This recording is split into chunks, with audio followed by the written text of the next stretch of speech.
Hey, good morning. Gotta put some of this jazz music on again.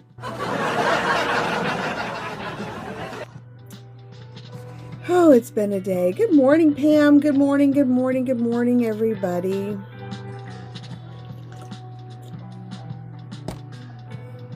I need to get my damn podcasting equipment set up. I am really good about lots of things, but that whole thing just completely has me confused. I don't know, might be making more into it than I am, I guess. So, good morning, my squirrels. Welcome to the Daily Bark. This is not your typical shop live. I am not going to push product on you, but you are free to shop. I actually want to entertain you. And so we go over true crime news, entertainment news here, and I got some doozies today. Wait till you hear our stupid acorn guy today. Then we do find a stupid. We're going to start a new segment today as well called Come Into the Clearing. We just decided that one of the segments kind of ran its course, is getting a little stale. So, all right. Well, good morning, everybody. Like I said, and welcome to the Daily Bark. Wyatt, welcome in. I am Sonia, and as always, I am so glad you decided to start your morning right here with me. Welcome in, KTs. Whether you're watching live with your first cup of coffee or catching us on your commute, or maybe even tuning in later in the day on the YT, thank you for making me part of your routine. All right, we've got a lot to get into this morning. What's up? All right, so settle in, say hello in the chat, and let's spend the next hour making sense of what's happening in the world without yelling. Krista Emmy, welcome in Maryland. Sosa Chamberlain, welcome in. As always, let's start by welcoming our new squirrels. If this is your first time joining us, let us know where you're watching from. Around here, we don't build an audience, we build a community. Charlotte, welcome in. All right, are you asking L what their name is because they only have an initial? Hey, maybe they're like Cher. HD Warrior, welcome in. All right, you'll find people from all over the country in here. Invincible, nice try, dude. No, I get all the weirdos in here, and all they do is distract me. All right. And to everyone who's been here for a while, let us know you are still climbing. Welcome in, Griffin. Thank you for following me. Bizarre every morning. Welcome back. And you all know the routine. Tell me where you're checking in from, what you're drinking this morning, and if you're headed to work, working from home, or lucky enough to have the day off. I mean, it is Friday, am I right? Who wouldn't want the day off? I thought about taking it myself, but I started a job and I really don't have any leave yet. So no time off for poor Sonia for a while. All righty. All right, now let's kick things off with our icebreaker today. You know, you got to go back to school? Oh, L. Please tell me that's not true. Because you know, TT will find you. Sparrow, welcome in. TT will find you, my friend.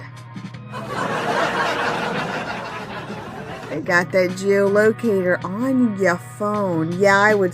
You saw him, Al? Carla, welcome in. I don't know, Big Wood. Depends on how fast you were trying to get out the door. Oh, Lord. I get all of the crazies in here. Maria, that just was not nice. Not nice at all, Maria. Well, why are you feeling down? Florida retired? Well, welcome in, Michael. What part of Florida? My parents are in Southwest Florida. Oh, big woods. That's terrible. All right, notifications in here. I guess he's going to tell me I have a violation. It's coming. It's coming. I can feel it. I can feel it. All right. Now, if you could spend one day following any investigator, oh my gosh, are you okay? Well, hello, Nikki from Sarasota. My parents are also on that coast, on the coast of, what is it, the Gulf of America? Now I can't. All right, I assume it'll go, you're not okay? I am so sorry, what am I supposed to call you? Double I? Double L?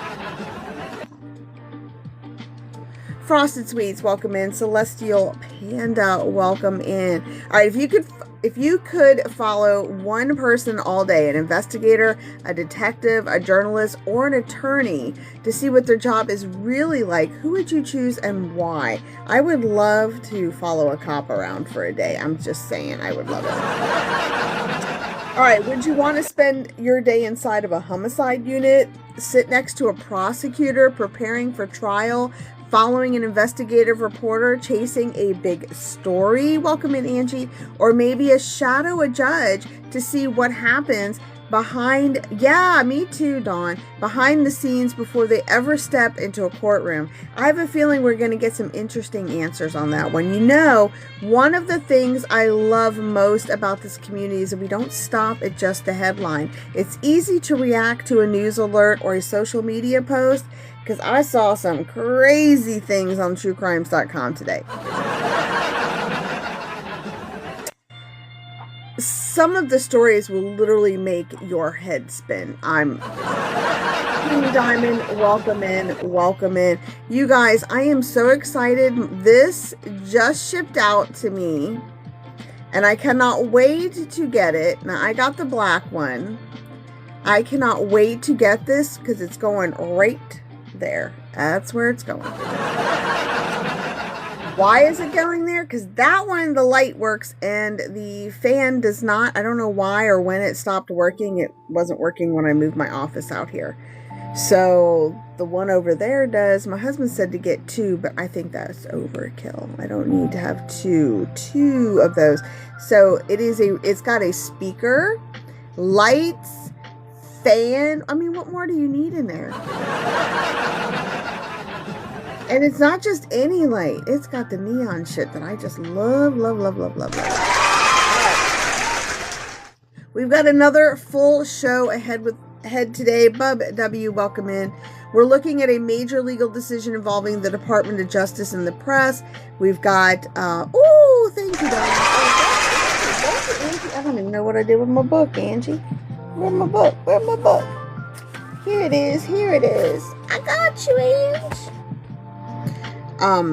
We've also got some really good. Matt Damon is going to be producing the Karen Reed movie on the Karen Reed case. Matt Damon is the shit. All right, and I don't want to hear anyone in my comments about how Hollywood is all evil. I can separate whatever their stupid things they say from their acting. Okay. I just wish they keep their mouth shut sometimes. All right, so if you're joining us live, don't just watch us. Jump into the conversation. Answer the polls if I do one. Tell me what you think. Don't be afraid to be respectful and disagree. All right, some of the best conversations we've had on the show have started because someone in the comments offered a different perspective. I don't know, Esha, are you cute? Let's see. Let's look at your profile picture. You look cute. Risco, welcome in. Nate, welcome in. Welcome in. If you haven't already, just take a second to throw a couple likes out there. Share the live out to a friend you think is interested in true crime and entertainment news. And, of course, follow moi. All right, our coffee is poured. Everybody is settled into their branches, and it's time to climb out onto the biggest branch today, Ms. Thang Incorporated. Let's get into today's lead story, the Siders family investigation. What's the newly discovered family history may tell us. Now, you guys know I'm building a huge documentary on this case out of, thank you, Dawn, for reposting. Adriana, welcome in. Thank you for looking at product. Andrew, welcome in. Bradley, welcome in. I'm building a huge documentary on this, and there's been some new developments as they're tracing this family history. Now, if you've been watching me, you know that I've already told you about this heartbreaking case out of Vinton County, Ohio, where 16 children were found living in a 12 by 12 room. So we're not going to go over all those details because, well, honestly, we've hashed it out. I did a whole show on it. We've talked about it on Here in the Morning. Now, as investigators continue to build that child endangerment case against the 4 members of the Siders family, Lord,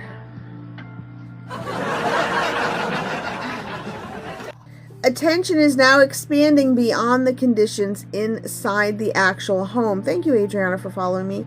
Newly examined public records are raising new questions about the family's history. I've even developed 2 charts on their timeline myself for the documentary. Questions that helped investigators themselves are not necessarily pursuing as criminal charges, but are helping paint a broader picture of what in the heck this family was doing. So one of those newly reported records involves a marriage that took place in 2002. According to Ohio marriage and birth records reviewed by multiple news organizations, a 14-year-old pregnant girl named Tessie White legally married 48-year-old Richard Siders, who has since passed away. Tessie White later confirmed to the New York Times that Richard Siders was a cousin of Gary Siders, making him part of the extended Siders family. Now, I want to stop right there because this is where it's important to separate the facts from assumptions. There is no indication that this historical marriage is part of the current criminal case involving the 16 children rescued from the Handham home. How authorities have not announced any new charges related to this particular marriage, nor have they alleged that is connected to the current child endangerment investigation. Now, most of this just speaks to the Siders family as a whole, right? Now, you guys, if you remember, they did come from West Virginia, and I'm not knocking West Virginia. I am not knocking West Virginia because I plan on living there soon, I hope. But these are cases where people who are very internalized with families, and this is what kind. You're a hunk, Lewis. Let's go. Let's go, Lewis. All right. Now, viewers may also remember the other marriage we discussed, because remember that Elizabeth Siders was 15 years old when she married Gary Siders in West Virginia in 2008. So this is something the family, they like young girls, I guess, okay? And of course, there are states that still have these old laws on the book allowing for marriages to happen as long as there's parental consent, all right? Now, those details have caused many people to step back and ask a larger question. Was this simply one tragic household, or were there warning signs that stretched years back? Okay, now that's a difficult question, and right now it's one that doesn't have a complete answer. What we do know is that investigators are still focused on the conditions discovered inside the Handham home. Somebody has actually broke in and took inside footage. Yeah, they had to. Well, they didn't necessarily have to break in, but they did cross the police line tape to get in, and they took footage of the inside of the house, which I have captured for my documentary. If you haven't seen it, it is horrible. We're talking not just the bugs and the filth, and it's just nasty. I don't know how anybody was living in there. And there's hardly any beds. So where were the people sleeping on the floor? I mean, no wonder why they were sick. It's just disgusting. And it also makes you wonder too, yes, they did live in the house for 4 years, but a lot of it, when you look at it, is like, there's no way. Now, the roof on the house looked fairly new, but it was a metal roof.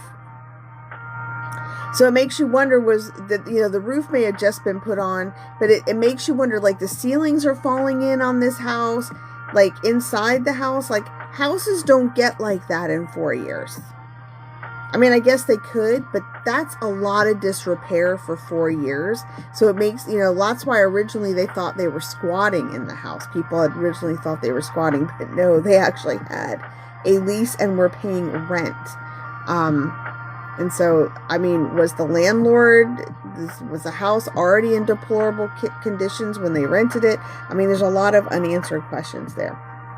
All right, don't forget, too, that Elizabeth Siders gave birth to 3 sets of twins, including conjoined twin girls who died shortly after birth. And I did get their birth certificate and their death certificates. They didn't live, I think they lived like an hour. I think they were very premature. All right, one of the challenges of a case, covering a case like this is resisting the temptation to connect every disturbing fact into one larger narrative. Sometimes there is a connection, sometimes there isn't.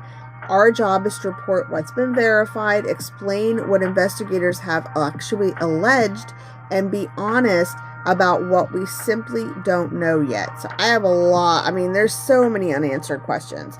And, oh my God, so disgusting. Why do I get all the sexual perverts in here? Maybe it's because I'm covering true crime and sexual perverts need an outlet. I don't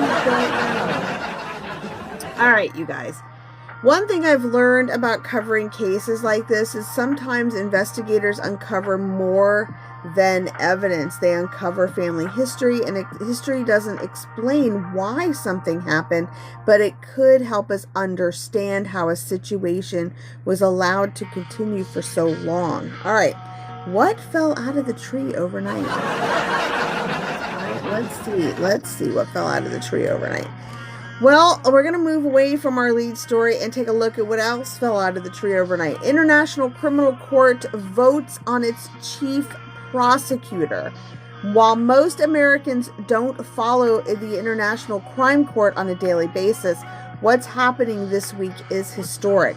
Member nations of the International Criminal Court have begun the process of deciding whether the chief prosecutor, Karen Khan, should remain in office following allegations of sexual misconduct.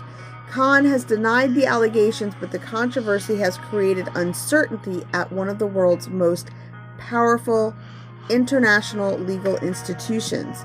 The timing couldn't be more complicated because Khan has been at the center of several of ICC's highest profile investigations. Mike, welcome in, including arrest warrants involving the wars in Ukraine and the Gaza Strip. Those cases have already drawn criticism from multiple governments, and now the court is facing questions about its own leadership. Wow. All right. Number 2 story today. Europe hands Google another massive antitrust defeat. I start to wonder, because I don't know if you guys, I was thoroughly invested in the antitrust court proceedings a few years back involving Google, Meta, Amazon. And why is that? Why were these companies being targeted? And Amazon had to go on to do another congressional hearing based on the fact that they were squeezing out third-party sellers, right? So obviously Google, Meta, they have a chokehold on the industry, especially Google. They have a chokehold, and they can make it because they're obviously the highest rated search engine. Everybody uses it. Shit, people don't even say search the internet. They just say Google the internet, right? It's become a word we use as a verb. People don't go, it's true, Dawn. They use it as a verb. Think about it. It's a verb now. I Google. I mean, think about that for a second. So now Europe is now, I know, it's become part of our English language, and you know, it's probably in the damn dictionary now. But it's not just us. I'm sure they say it all around the world because Google is international, right? It's international. So, all right. European regulators have imposed another major antitrust penalty. And if you guys don't know what antitrust means, it's like a monopoly. When someone has a monopoly on something, right? Meta bought up in IG, and they bought up WhatsApp, and they bought up a bunch of other smaller companies, right? Kind of like, you know, ByteDance. Well, they don't own they own still 20% of the American TikTok, but they own Lemonade now. They own CapCut, so they own a lot of different things, right? But they don't have a chokehold on the social media like Meta did for a while. Now, Google has consistently argued that its products benefit customers and that it will appeal decisions it believes are legally incorrect. This isn't just about one company, though. Governments around the world, welcome in, Milford, around the world are wrestling with the same question. Thank you for that, Hartney.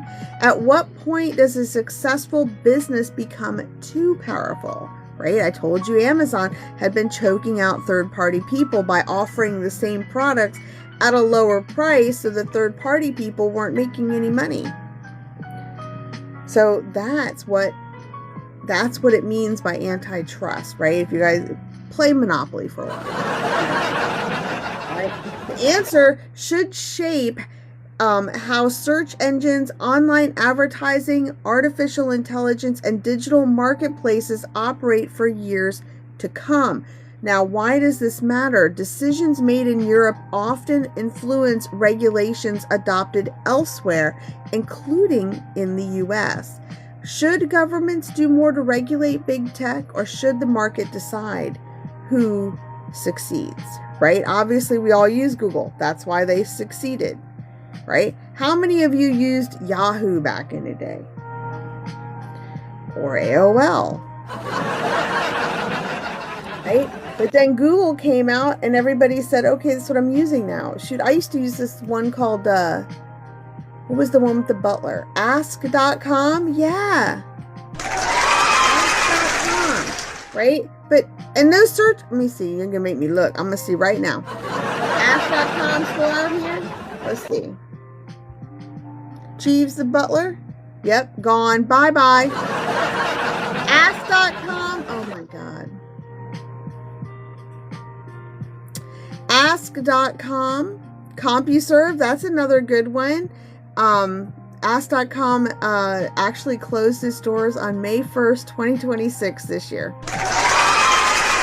It says every great search must come to an end. That's what it says right here. Oh, that's so funny. All right, how about who had net zero? Anybody? I know that's not around anymore. Right?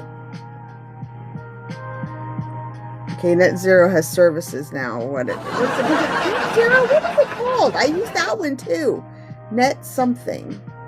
Was it Net Zero? I can't think of it. Joanne, thank you for following me. But you know, there is something called the Wayback Machine. And I think I've told you guys this before. If you are looking for something that's not on the internet anymore, Wayback Machine is a web archive, and it basically crawls the internet, and it stores things you wouldn't even think are there anymore, right? It's out there. You can find it. Hey, Kelly. So that is what Google has just got bigger than everybody else, choked everybody else out. Now, is it their fault? Did it happen because, you know, but a lot of that had to do with the market too. It's who we use for our stuff. You know, I know a lot of people use DuckDuckGo because it hides your stuff, like your IP addresses and stuff, but government gonna find out where you is anyway. Oh, another good one, Milford and Prodigy. Yeah, I didn't think about that one. Thank you, Kelly, for the refresh. All right, DraftKings is facing another legal challenge. A California judge has ruled that a lawsuit against DraftKings can move forward, allowing plaintiffs to continue arguing that the company's daily fantasy sports contest violate California law. Now, this case does not decide whether DraftKings broke the law.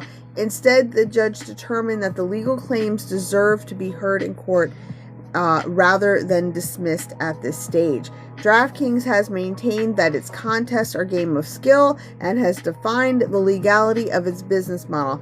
Yeah, right, DraftKings. Skill-based to pick a winner.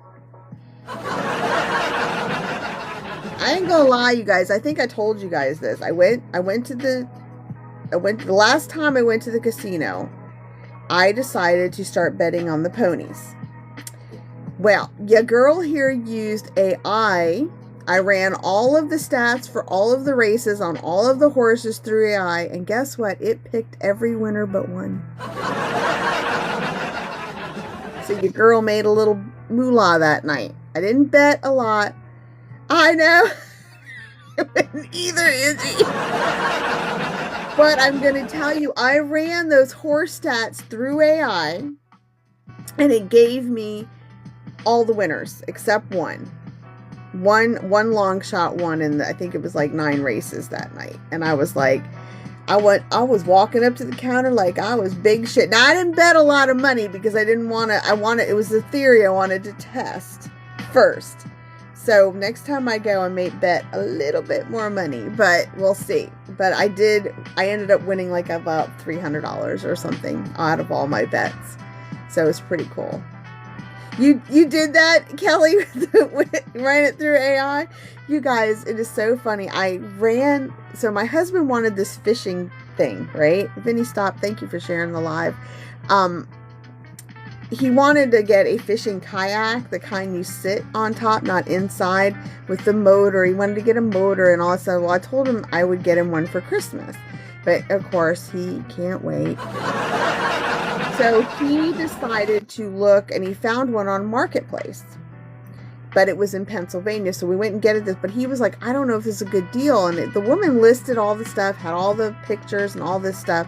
So I took all the pictures and I ran all the stats through AI and said, is this a good deal? And he said, yeah, you're going to save $3,000. Go get it. If we were to purchase all of the stuff separately, it would have cost us over $5,000, and she wanted $3,000 for it. So he bought it himself. I don't. Now I'm screwed. I'm going to get him for Christmas. But either way, hater, welcome in. Welcome in, you guys. All right. Story number 4 today. Court orders X to preserve evidence. A judge has ordered X, formerly known as Twitter, to preserve and produce certain electronic records as part of an ongoing lawsuit involving the non-profit organization Media Matters. Now, this ruling isn't deciding who's right or wrong. It's about something much more basic, making sure potentially relevant evidence isn't lost while litigation continues, okay? In today's digital world, evidence isn't always fingerprints or paper documents.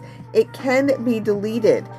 Posts can be deleted, internal messages, server logs, emails, and account records, right? I don't know about that.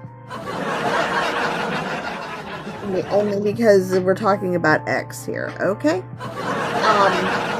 Courts routinely order parties to preserve that information because once it's gone, it might be impossible to recover. It's another reminder that while in litigation, digital evidence often becomes just as important as eyewitness testimony. All right, number 5 is our entertainment news for the day, kind of mixed in with a little true crime. Matt Damon is developing a Karen Reed movie. Let's go. Hollywood is turning one of the country's most talked about criminal cases into a feature film. Reports this week confirmed Matt Damon and Ben Affleck's production company, Artists Equity, is developing a movie based on the Karen Reed case. The announcement comes not long after the highly publicized trial concluded, making it one of the fastest transitions from courtroom to screenplay we've seen in recent years. Very little is known about the project at this point. No casting has been announced, and the filmmakers have not revealed how closely the script will follow court testimony or which perspective it intends to emphasize. Don't forget, She was railroaded by the police. So are they going to go from her perspective, or are they going to go from the police perspective? Jason, welcome in. Thank you for looking at product. Others believe Hollywood often compresses timelines, simplifies evidence, and dramatizes events in ways that can permanently shape public opinion, even when real people are still living those consequences. This isn't the first time we've seen it happen. Cases involving Jeffrey Dahmer, the Menendez brothers, Alex Murdaugh, and Gabby Petito all inspired documentaries or dramatizations that reached millions of viewers, often creating new public conversations years after the crime occurred. The question isn't whether Hollywood will keep making this movie, because we know they will. The question is whether audiences remember that a movie is a storyteller's interpretation, not official court records, okay? All right, would you watch a movie about the Karen Read case? Or do you think filmmakers should wait longer before bringing real criminal cases onto the big screen? Finally, thank you for looking at product. I appreciate you. Welcome in, Texas. Up next, we're branching out to the courthouse because today's lead story and even that last headline about Hollywood both raise an important legal question about how information reaches the public. All right, let's see. What can I show you guys next? All right, you guys, if you have a home business, okay, you have a home business, Sandra Brothers, welcome in. If you have a home business and you need to print stickers, labels, whatever the case may be, this cute, I like to print little thank you things, but this is the Nimbot little sticker printer. You can get different stickers. These are just the ones that I have in mine right now, and it prints. It's Bluetooth printer from your phone. You pick out what you want to print on it, and it prints right from your phone app, and it's just a cute little printer. I mean, how cute is that, right? You can even put paper in here to print postage and thing as well. So, and it doesn't require ink. It is a thermal printer. Let's go. I have tried, I don't know, I have like 4 or 5 of these, and this one is my favorite. It's the easiest to use app-wise, and it does so many different things. But this is a cute little printer. Absolutely loving it. It's called the Nimbot Smart Label Printer. Since we did that, we'll put it over here so I don't do it again. All right. When the law said yes, how child marriage laws changed in America. That's right, child marriage laws. Before we move on, I want to spend a few minutes in our courtroom, not to talk about today's criminal charges, but to understand one of the legal issues that has come up because of our lead story. As we've learned more about the history surrounding the Siders family, many of you have asked the same question. How could a 15-year-old girl get married? And after yesterday's reporting surfaced about a 14-year-old man legally marrying a 48-year-old man, 14-year-old. The first thing to understand is what is legal today isn't always what was legal 20 or 30 years ago, okay? For much of American history, marriage laws were largely left up to individual states. Many states allowed minors to marry if certain arrangements were met, such as parental consent, approval from a judge, or proof of pregnancy. Those laws were often written decades ago and reflected very different social norms than we have today. And of course, a lot of times some of those crazy ass laws were never updated. Like, I can tell you there's crazy ass laws right here in my HOA that haven't changed. Like, I have a metal carport, but I'm not allowed to put sides on it. It has to just stay as a carport. What? So there are some laws in here. Also, one of the laws is you aren't supposed to have anything but cedar siding on your house in here. Yeah, well, a lot of us would be, my house did have cedar siding on it till it burned to the ground, and my new one does not. So, all right, that doesn't mean those marriages were common, and it certainly doesn't mean everyone agreed with them. It simply means the law at the time allowed it under certain circumstances. In the Siders case, we previously discussed that Elizabeth Siders was 15 when she married Gary, who was 18, in West Virginia in 2008. Court records show the marriage was approved by both sets of parents, right? Now, this newly reported document, public record, has uncovered another historical marriage within the extended Siders family, involving a 14-year-old pregnant girl and a 48-year-old man. News organizations have confirmed the marriage records, right? But it's important to remember authorities have not alleged this historical marriage as part of the case right now. It's just being used to show a pattern. Okay, not because it's there to provide that historical context, that pattern. So why have these laws changed, or haven't in this case? Over the last decade, lawmakers across the country have taken a much closer look at child marriage. Advocacy groups pointed to research showing that minors often have limited legal rights within a marriage. For example, in some states, a minor could legally marry but still couldn't sign a lease, hire an attorney without assistance, or even file for divorce independently. Critics argued that cited such situations where young people had very little ability to protect themselves. As a result, many states have strengthened their marriage laws. Some have raised the minimum age to 18, with very few exceptions. Others still allow marriage below 18, but only under much stricter requirements than existed years ago. Ohio itself changed its laws in 2019. The state raised the minimum marriage age to 17 and added additional safeguards, including a much smaller allowable age gap between spouses and mandatory juvenile court approval before a license will be issued. Those reforms were intended to reduce the risk of coercion and better protect minors. Okay, now here's a misconception that I see online. People often assume that because something was legal, it must have been acceptable. Those are two very different things. The law establishes minimum legal standards. Society often expects something more. Welcome in, Pickle. That's why laws evolve over time. Legislation revisits old statutes, and courts interpret them differently. And communities push for reform because what they believe protects those that don't have a right to protect themselves. All right.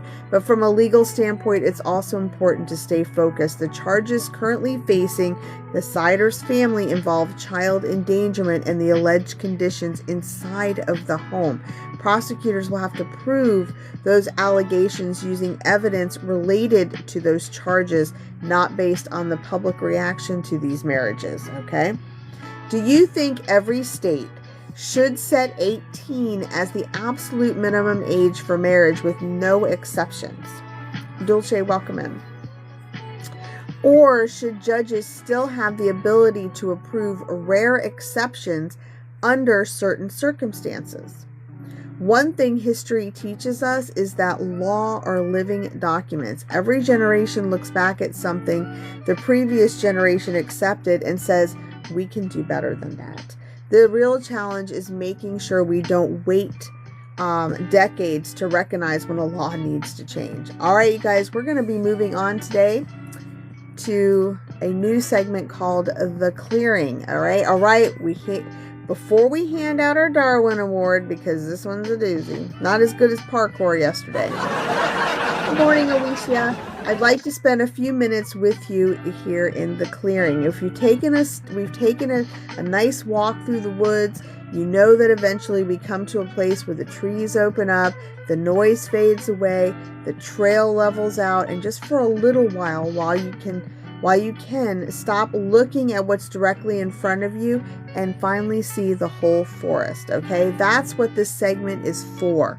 It's not about the headlines. It's not about deciding who's guilty or innocent. It's about taking everything we've talked about today and asking ourselves what we can actually learn from it. Thank you for sharing, Alicia. I appreciate that.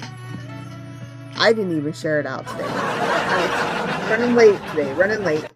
The Siders case obviously has been on my mind all week, and not just because of the conditions the investigators say they found in that home. It's because every day we seem to learn one more piece about the family's history. And every new detail makes the story feel a little less like one terrible moment and a little more like something that's just unfolded over many, many, many years. I think it's one of the hardest things for us to accept as human beings. We like to believe that tragedies happen suddenly, that one day everything is fine and the next day something goes terribly wrong. But life usually isn't that simple. Most of the time, the biggest problems don't appear overnight. Thank you, Alicia. They grow quietly. They happen. I didn't even share it to my story, so let me at least do that. There we go.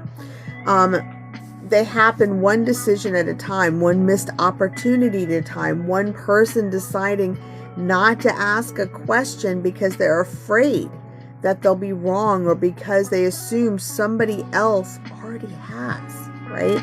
Now, I'm not saying that what happened here because we just simply don't know that yet. I mean, I've seen some interviews now where they've interviewed people that knew them from years before, but this particular location where they lived, they were pretty isolated. The closest trailers were a few doors down. They were at the end of a cul-de-sac. And so, nobody, not a few doors down, but a few lots down. So they didn't have a whole lot right next to them. It's almost like they picked that location. This is just how it looks to me.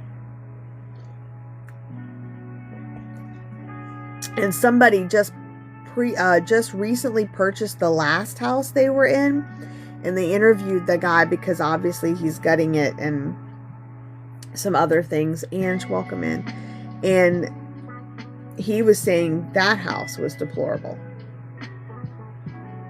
He said he just couldn't believe it. He said between the cat pee and the feces and just the trash. I mean, I get, the house has been sitting vacant for 4 years since they moved out of it. So just imagine, it's just been sitting there filthy for 4 years before somebody decided to sell it. I would say that's like the house I bought, but the inside was actually decent. It's just the yard was a mess because nobody had taken care of it in years. We were actually afraid people were going to be squatting in it because the back door was rotten off of the house when we bought it. We've since replaced it, got a whole new door, but again, you never know what you're going to walk into in a situation when you buy a home that looks like that. Now, people can become invisible long before they disappear. Families can be isolated. Children can simply drift out of sight. Neighbors get busy. Communities grow. We have to, we wave to each other as we pull in the driveway, but we don't always know what's happening behind that front door, right? In this neighborhood, I don't wave at nobody. And I mean that. Because these old ass people in here nosy as shit. The only reason I know that is because you guys, I lived here for about 1.5 years when my house burned down. That was a spectacle in this neighborhood. They was all out front watching. Isaac, thank you for following me. I appreciate that. So think about that for a second. Nobody said, Sonia, don't run back in the house. They all just sat there and watched my house burn. And now they all give me the stink. Oh, and then they give you the stink eye. Like I'm the bad person. They just don't like me because I'm about 30 years younger than they are. That's all. Old ass people in here. One of the reasons I want to move away. It's gotten too crowded. Too crowded in my neighborhood. What strikes me is that every major case we cover seems to leave us asking the same question, right? After the fact, how did we not know, right? Everybody says that about serial killers. They were like the nicest person. How would I ever know? I mean, okay, not Jeffrey Dahmer. All right, just if anyone says he was a nice guy and didn't have the creepy vibes. All right, now think about your own life for a minute. Have you ever looked back at a situation and realized there were little signs that you didn't fully appreciate until later? Hi, Amit. Welcome in. Maybe it was a friend who suddenly stopped calling, a neighbor you hadn't seen in months, a coworker whose personality quietly changed. And at each time, each of those things seemed small, but looking back, they might have meant something, right? Like, I hadn't heard from my bestie in a few months. Like, her and I would share reels all the time, and we were talking on the phone, or hadn't heard from her in a month. So I finally had to check in. I knew she had a new man. Okay, I knew that. So I had chalked it up, originally to, she's got a new man and she's, it's fine. I'm not going to bother him, whatever. And come to find out, she did have the new man, but she was also a little depressed. And I guess she's like, I felt guilty because I hadn't reached out to you. And I'm like, girl, that's what I'm here for. Vent away. Right? So just never, like, especially if someone completely drops off your radar. Right? But I knew she was, okay, because I could see her posting on Facebook. Like I knew she wasn't seriously something wrong. But, now we're back to our same routine like we've always had. Still need to schedule a trip to the casino. Right? And when I say community, I don't just mean in your actual neighborhood. I'm talking your schools, your churches, your youth sports, your libraries, your grocery stores, workplaces, right? Even communities like this one here. If people were coming in every day and somebody wasn't here and I noticed their name is not in my, my viewer watch list after the fact, I would probably check on you and say, hey, I haven't seen you in a couple days in my life. You all right? Right? That's the kind of person I am. I notice those kind of things. So if you're looking for a community like that, this is your community. I also think we have to remember that caring doesn't mean accusing. We've gotten to a habit as a society where we think are only two choices, right? Ignore something or go straight to social media and become judge and jury. There's a huge space in between those two extremes. Sometimes caring simply means checking on somebody. Sometimes it means asking if everything is okay. Right? Sometimes it means making a phone call to an agency if you can't get a hold of that person, right? I called the police on somebody once before to do a welfare check, right? There is nothing wrong with being compassionate. There's nothing wrong with paying attention. In fact, I think we've reached a point where those qualities we need more of, not less, to be honest, all right? One of the things I love most about this community is that we don't gather here every morning just to consume bad news, right? We come here to understand it. We ask questions. We learn about the legal system. We laugh a little when it's appropriate. And hopefully every now and then we leave with a different perspective than we had when we logged on, all right? Now, what do you think makes people become invisible in their own communities? And just as importantly, what can each of us do to make sure people around us feel seen, right? Now, forests stay healthy because every tree is connected to something larger than itself. Through their roots, they share nutrients, send warning signals, and help protect one another when trouble comes. But there's a lesson in there for us. Strong communities aren't built because everyone knows everyone's business. They're built because people care enough to notice when someone might need a helping hand. And I think that's a pretty good place to leave the clearing today. All right. Today's nominee, the bridge wasn't part of the escape plan. All right, it's time for one of my favorite parts of the show, the moment where we recognize someone who looked at a perfectly reasonable choice and said, nah, I've got a better idea. It's time for today's Darwin Acorn Award. Today's winner comes to us from the great state of Missouri, where deputies attempted what should have been a fairly routine traffic stop. According to investigators, deputies tried to pull over a driver for speeding. Now, at this point, our suspect had several options available. He could have accepted the ticket. He could have had a polite conversation with the deputy. He could have called it a bad day and gone home. But nope. He decided this was a perfectly good example to audition for Mission Impossible. Alright, authorities say the driver refused to stop and led deputies on a pursuit that eventually reached a bridge. Most people, when they arrive at a bridge during a police chase, continue driving across it. Oh, not today's Darwin's nominee. According to investigators, the suspect brought his vehicle to a stop, got out, climbed over the side of the bridge, and jumped into the water below to escape.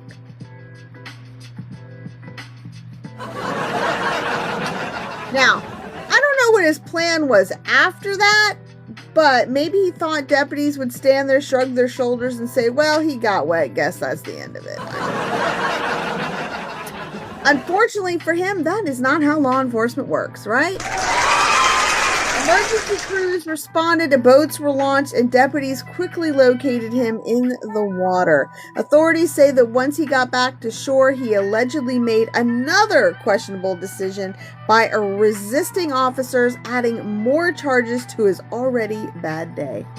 Welcome in, Maribel. Thank you for your heart, me, my love. So let's review the scorecard, shall we?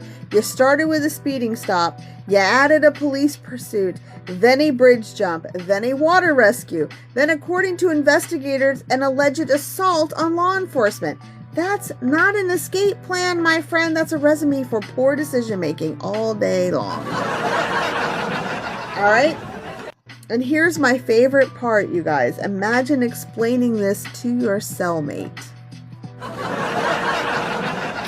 Ashley Vega, welcome in. So what are you in for? Well, it all started because I was driving just a little too fast.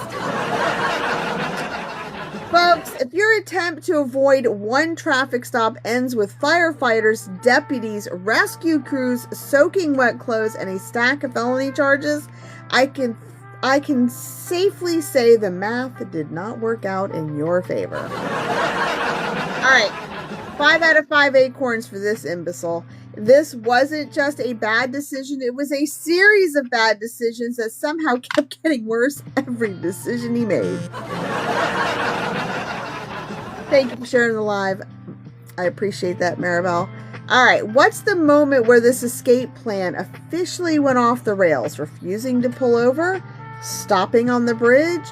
Jumping into the water? Or allegedly resisting arrest after being rescued? I mean, I'm curious where y'all think the wheels completely fell off this story. All right, you know, movies have convinced people that jumping off a bridge is the beginning of a successful escape. Real life usually ends with a rescue boat, a pair of handcuffs, and a police report that starts with the words, "You're not gonna believe this." Now let's dry off, climb back into our tree, and head back to the nest to wrap up today's Daily Spark. All right, well, my squirrels, we have reached the end of another morning together, and before we all head off to work, run our errands, or tackle whatever today has waiting for us, I always like to spend a few minutes looking back, not at every headline, but at the bigger picture. You know, the morning started with a story that quite honestly is difficult to talk about. The Siders investigation continues to unfold, and with every passing day, we're learning a little more about the family's history. Some of those details were uncomfortable, some are heartbreaking, and I'm sure we'll continue learning new information as investigators and prosecutors move forward with their case. Oh my goodness, 11:32, girl, you go. Thank you.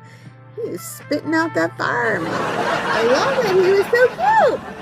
Right? But if there's one thing I hope we'll take away from today's show is this: new information doesn't always mean new conclusions. One of the easiest things to do in today's world is to hear one new fact, rush to social media, and decide we figured it all out. Am I right? Now, that's not how investigations work, and it's certainly not how justice works. Every new document, every witness interview, every court filing, and every piece of evidence adds another piece to the actual puzzle. But the picture isn't complete until all of those pieces are on the table, right? Believe me, there are plenty places on the internet where people are more interested in being first than being right. I'd rather be a little slower and more intentional and a whole lot more accurate. Thank you, my friends, for those roses. And as we continue following the Siders case, there are still several questions that investigators and the courts will have to answer. How long did the conditions in this home exist? And well, they went from one deplorable situation to another. So we already know that they left a deplorable situation, moved into this one between 4 years. So it's been going on for a long time. What evidence will prosecutors present to support the charges, and what will the defense argue, right? We've already heard some inklings of Elizabeth Siders was a victim herself. And I agree, at the age of 15, you don't know well enough, right? But as an adult, you knew your kids were not living correctly. I don't care. I mean, you knew they were living poorly, period, right? And you guys know they didn't even have running water in this house. They had one bathroom with no running water. No running water. So who do we blame? The landlord or the family? Landlord probably didn't even know his house got that bad. Now I feel, that's just, but again, like I said, there were things in the home that made me question how wonderful the house was when they rented it to begin with. All right. What's one story, because we are at the end of our week, what's one story this week that made you stop and think, not because it shocked you, but because it changed the way you looked at something, right? The David case has got me invested as well. Because, he killed a 14-year-old girl. That's just terrible. Heaven, Nicole, welcome back in. And one last thing before we head out tonight, as always, I want to thank you for spending part of your morning with me. I will see you again next Monday morning at 6:30 a.m. But don't forget, we have Radio Rewind at 8 a.m. on Sunday morning, and we're going to be heading into the 90s this week. I don't know exactly what year. We're going to be heading into the 90s this week, and we will do the top 10 of the year that I choose. I'll put something out later today about what we're going to cover, and we'll go into our Radio Rewind Millionaire. Welcome in. We'll go into our Radio Rewind show doing the top 10 for that week of that year, and then we're going to go over things like, what did it cost back then? What was at the movie theaters? What was on TV, right? Because in the 90s, things started to shape a little differently. We've got the internet now, right? We had the internet.